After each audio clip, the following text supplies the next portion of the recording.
செய்திகள். அரசு கலை அறிவியல் கல்லூரிகளில் இளங்கலை மாணவர் சேர்க்கையில் பொது பிரிவினருக்கான கலந்தாய்வு இன்றுடன் நிறைவடைகிறது. தொடர் மழையின் காரணமாக குற்றால அருவியில் குளிக்க 2வது நாளாக தடை விதிக்கப்பட்டுள்ளது. 22 கேரட் ஆபண தங்கத்தின் விலை சவரனுக்கு ₹200 அதிகரித்து ஒரு சவரன் 74,560 ரூபாய்க்கு விற்பனையாகிறது.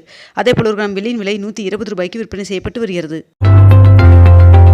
அதி கனமழை எச்சரிக்கையை அடுத்து நீலகிரி மாவட்ட பள்ளிகளுக்கு இன்று விடுமுறை அறிவிக்கப்பட்டுள்ளது.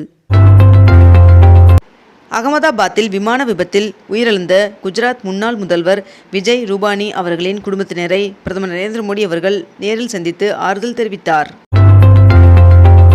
ஏர் இந்தியா விமான விபத்தின் காரணம் கண்டறிய அமெரிக்கா, இங்கிலாந்து நிபுணர்கள் குழு அனுப்பி வைக்கப்பட்டுள்ளது. 2025-26 கல்வியாண்டிற்கான நாள்காட்டியை பள்ளி கல்வித்துறை வெளியிட்டுள்ளது. கடனை வலுக்கட்டாயமாக வசூலித்தால் 5 ஆண்டு சிறையுடன் 5 லட்சம் அபராதம் விதிக்கும் மசோதாவிற்கு ஆளுநர் RN ரவி அவர்கள் ஒப்புதல் வழங்கியுள்ளதாக தகவல் வெளியாகியுள்ளது. தஞ்சாவூருக்கு 2 நாள் பயணமாக முதலமைச்சர் மு க ஸ்டாலின் அவர்கள் வருகை தர உள்ள நிலையில் அங்கு கல்லணையில் தண்ணீரை வருகின்ற 16ஆம் தேதி திறந்து வைக்க உள்ளார் என்று தகவல் வெளியாகியுள்ளது. நீட் தேர்வு முடிவுகள் இன்று வெளியாகும் என்று தகவல் வெளியாகியுள்ளது. தமிழ்நாட்டில் 25 இடங்களில் கட்டப்பட்டு வரும் மாவட்ட அரசு தலைமை மருத்துவமனைகள் விரைவில் திறக்கப்படும் என்று அமைச்சர் மா சுப்பிரமணியன் அவர்கள் தெரிவித்துள்ளார். 1000 கோடி ரூபாய் மதிப்பீட்டில் காவேரி கூட்டு குடிநீர் திட்டப் பணிகள் முடியும் தருவாயில் உள்ளது என்று அமைச்சர் சக்கரபாணி அவர்கள் தகவல் தெரிவித்துள்ளார். மேட்டூர் அணையிலிருந்து டெல்டா பாசனத்திற்கு திறக்கப்படும் நீரின் அளவு வினாடிக்கு 10,000 கனஅடியிலிருந்து 6,000 கனஅடியாக குறைக்கப்பட்டுள்ளது. தமிழகத்தில் 61 நாள் மீன்பிடி தடைக்காலம் இன்று நள்ளிரவுடன் நிறைவடைகிறது. விபத்திற்குள்ளான ஏர் இந்தியா விமானத்தின் கருப்பு பெட்டி மீட்கப்பட்டுள்ளது. அமைச்சர் அன்பில் மகேஷ் அவர்களின் தலைமையில் வருகின்ற ஜூன் 23, 24 ஆகிய 2 நாட்கள் பள்ளி கல்வித்துறையின் செயல்பாடுகள் குறித்து சென்னையில் ஆய்வுக் கூட்டம் நடத்தப்பட உள்ளதாக தெரிவிக்கப்பட்டுள்ளது. தமிழக அரசின் குடிமைப் பணி தேர்விற்கான பயிற்சி வகுப்பு வருகின்ற 18ஆம் தேதி தொடங்கும் என்று தெரிவிக்கப்பட்டுள்ளது. TNPSC குரூப் 1 முதன்மை தேர்வானது வருகின்ற ஜூன் 15ஆம் தேதி நடைபெற உள்ளதால் அந்நாளில் நடைபெற இருந்த சென்னை பல்கலைக்கழகத்தின் தொலைதூர கல்வி செமஸ்டர் தேர்வுகள் ஒத்திவைக்கப்பட்டுள்ளது. குத்தம்பாக்கம் பேருந்து நிலையம் ஆகஸ்ட் மாத இறுதிக்குள் மக்கள் பயன்பாட்டிற்கு கொண்டுவரப்படும் என்று கொளத்தூரில் அமைச்சர் சேகர்பாபு அவர்கள் தெரிவித்துள்ளார். 120 நாட்களுக்கு 5184 மில்லியன் கன அடிக்கு மிகாமல் பவானிசாகர் அணையிலிருந்து தண்ணீர் திறந்துவிட அரசு ஆணையிட்டுள்ளது. அமைச்சர் சாமிநாதன் அவர்கள் மற்றும் அமைச்சர் சேகர்பாபு ஆகியோர் சென்னையில் அச்சக பணியாளர்களுக்கு புதிதாக கட்டப்பட்டு வரும் குடியிருப்புகளை நேரில் பார்வையிட்டனர். கீழடி வரலாற்றை அழிக்க முயற்சி செய்து வருவதாக முதலமைச்சர் மு க ஸ்டாலின் அவர்கள் குற்றம் சாட்டியுள்ளார்.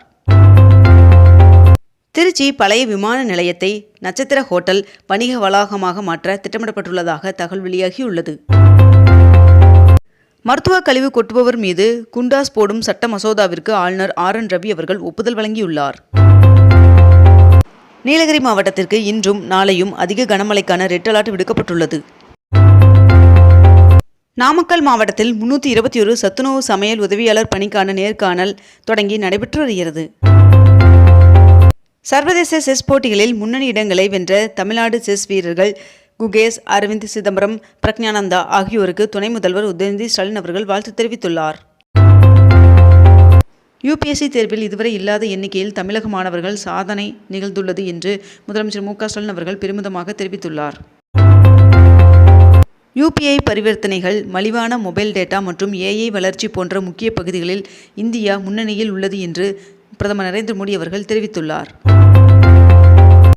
நகராட்சி நிர்வாகத்துறை சார்பில் தமிழகத்தின் பல்வேறு பகுதிகளிலும் 399 கோடி மதிப்பீட்டில் முடிவுற்ற 102 திட்டப்பணிகளை துணை முதல்வர் உதயநிதி ஸ்டாலின் அவர்கள் தொடங்கி வைத்தார். தமிழக வெற்றிக் கழகத்தின் 3ஆம் ஆண்டு கல்வி விருது விழாவில் 3ஆம் கட்ட விழா நேற்று நடைபெற்றது. காவிரி டெல்டா பாசனத்திற்காக சேலம் மேட்டூர் அணையை முதலமைச்சர் மு க ஸ்டாலின் அவர்கள் நேற்று திறந்து வைத்தார். ஏர் இந்தியா விமானம் விழுந்து வெடித்ததில் மருத்துவ மாணவர்கள் 5 பேர் உயிரிழந்தனர். அகமதாபாத்தில் நடந்த விமான விபத்தில் குஜராத் முன்னாள் முதல்வர் விஜய் ரூபானி அவர்கள் உயிரிழந்தார். விமான விபத்தில் உயிரிழந்தோரின் குடும்பத்திற்கு தலா 1 கோடி ரூபாய் வழங்கப்பட உள்ளதாக டாடா குழும தலைவர் சந்திரசேகரன் அவர்கள் அறிவித்துள்ளார். சென்னை மெரினாவில் மாற்றுத்திறனாளி முதியோர்கள் பயன்படுத்தும் வகையில் பேட்டரி வாகனங்கள் சேவை ஏற்பாடு செய்யப்பட்டுள்ளது. ராயபுரத்தில் 58 லட்சத்தில் நவீன உடற்பயிற்சி கூடத்தை துணை முதல்வர் திறந்து வைத்தார். சென்னை மாநகராட்சியில் சாலை வெட்டுக்களை சீரமைக்க 15 மண்டலங்களுக்கு தலா 1 கோடி ரூபாய் ஒதுக்கீடு செய்யப்பட்டுள்ளது.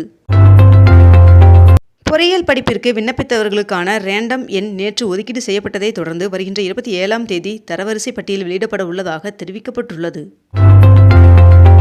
கலைஞர் அறக்கட்டளை சார்பில் நலிந்தோர் 8 பேருக்கு தலா 25,000 நிதியுதவியை முதலமைச்சர் மு க ஸ்டாலின் அவர்கள் வழங்கினார்.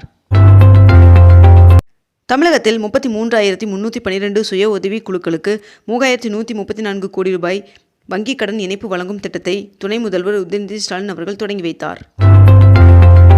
வருகின்ற ஜூலை 7ஆம் தேதி திருச்செந்தூர் சுப்பிரமணிய சுவாமி கோவிலில் மகா கும்பாபிஷேகம் நடைபெற உள்ளதால் குடமுழுக்கு பணிகளை மேற்பார்வையிடவும் பக்தர்களுக்கு வசதிகள் ஏற்படுத்தவும் தமிழக அரசு சிறப்பு அதிகாரிகளை நியமித்து உத்தரவிட்டுள்ளது. 151 கோடி ரூபாய் மதிப்பீட்டில் வணிக வளாகத்துடன் சென்னை மந்தவெளி பேருந்து முனையம் நவீனமயமாக்கப்படுவதாக தகவல் வெளியாகியுள்ளது. சென்னை விமான நிலையத்திற்குள் மழைநீர் தேங்காமல் தடுக்க கால்வாய் கட்டும் பணியை தொடங்கியுள்ளது இந்திய விமான நிலைய ஆணையம். கல்லூரி ஆசிரியர்களுக்கான தேசிய நல்லாசிரியர் விருதிற்கு ஜூலை 9ஆம் தேதி வரை விண்ணப்பிக்கலாம் என்று UGC ஆசிரியர்களுக்கு அழைப்பு விடுத்துள்ளது. பள்ளிகளில் நடத்தப்படும் பயிற்சி மையங்களை தடை செய்ய வேண்டும் என்று தமிழக அரசிற்கு மாநில கல்விக் கொள்கை பரிந்துரை செய்துள்ளதாக தகவல் வெளியாகியுள்ளது. ஜூலை 1ஆம் தேதி முதல் தட்கல் ரயில் டிக்கெட்டுகளை பெற ஆதார் எண் கட்டாயம் என்று ரயில்வே அமைச்சகம் அறிவித்துள்ளது. அதி கனமழைக்கான எச்சரிக்கையை தொடர்ந்து மீட்புப் படையினர் கோவை நீலகிரிக்கு விரைந்தனர். ஜாதி மதம் இல்லை என்ற சான்றிதழ் வழங்க உரிய அரசாணையை பிறப்பிக்க வேண்டும் என்று தமிழக அரசிற்கு சென்னை உயர்நீதிமன்றம் பரிந்துரை அளித்துள்ளது. மாநில ஒதுக்கீட்டில் தமிழ்நாட்டில் பணியாற்றும் மருத்துவர்களுக்கு 50% இடங்களை தக்க வைக்க கோரி ஒன்றிய சுகாதாரத்துறை அமைச்சர் JP நட்டா அவர்களுக்கு மருத்துவத்துறை அமைச்சர் மா சுப்பிரமணியன் அவர்கள் கடிதம் அனுப்பியுள்ளார். சென்னை மாவட்ட ஆள் சேர்ப்பு நிலையம் நடத்தும் விற்பனையாளர் காலி பணியிடங்களுக்கான நேர்முக தேர்வு நடைபெற உள்ளது. இனிமேல் ஒரு வாக்குச்சாவடிக்கு 1200 வாக்காளர்கள் தான் என்று தலைமை தேர்தல் அதிகாரி தகவல் தெரிவித்துள்ளார். பவானியில் இருந்து மேட்டூர் வரை முதலமைச்சர் மு க ஸ்டாலின் அவர்கள் 11 கிலோமீட்டர் தூரத்திற்கு ரோட் ஷோ மேற்கொண்டார். திராவிட மாடல் ஆட்சியில் உயர்கல்வியை வழங்குவதில் தமிழ்நாடு முதன்மை மாநிலமாக திகழ்கிறது என்று அமைச்சர் MRK பன்னீர்செல்வம் அவர்கள் தெரிவித்துள்ளார். வார இறுதி நாட்களை முன்னிட்டு 1135 சிறப்பு பேருந்துகள் இயக்கப்பட உள்ளதாக தகவல் தெரிவிக்கப்பட்டுள்ளது. இத்துடன் இன்றைய தலைப்புச் செய்திகள் நிறைவடைகின்றன. மேலும் இதுபோன்ற அண்மை தகவல்களை உடனுக்குடன் தெரிந்து கொள்ள அக்னிபூ சேனலை சப்ஸ்கிரைப் செய்து கொண்டு தொடர்ந்து இணைந்திருங்கள். நன்றி, வணக்கம்.